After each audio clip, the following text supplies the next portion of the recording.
Welcome to our channel. Today we how to connect SageMaker to deploy a model endpoint, full guide step by step clearly. To connect SageMaker to deploy a model endpoint, begin by logging into your AWS Management Console. Navigate to the SageMaker service from the AWS Services menu. In the SageMaker dashboard, select Models from the left-hand sidebar. Click on the Create Model button to start the model creation process. Provide a name for your model in the designated field. Select the appropriate IAM role that has permissions to access your model artifacts and other resources. Under the Container section, specify the path to your model artifacts in Amazon S3. Choose the inference image that matches your model framework. If you are using a pre-built container, select it from the provided options. Additionally, configure the environment variables as required for your model. After configuring the settings, click on the Create Model button. Once your model is created, navigate to the Endpoints section in the SageMaker dashboard. Select Create Endpoint to initiate the endpoint creation process. Input a name for your endpoint in the Endpoint Name field.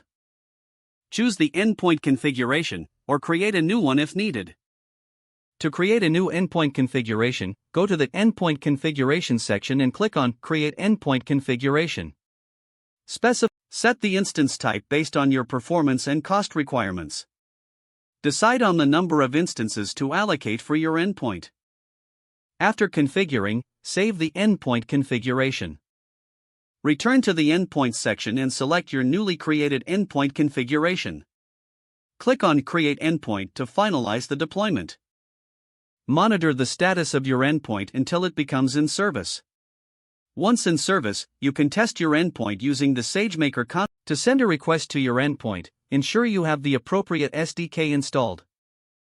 Use the AWS SDK to invoke your endpoint, supplying the necessary model input data. Review the response from the endpoint to verify that your model is working correctly.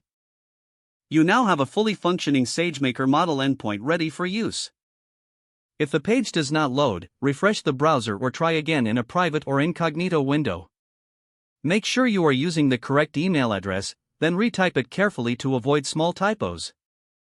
Don't forget to like this video and subscribe to our channel for more step-by-step tech guides.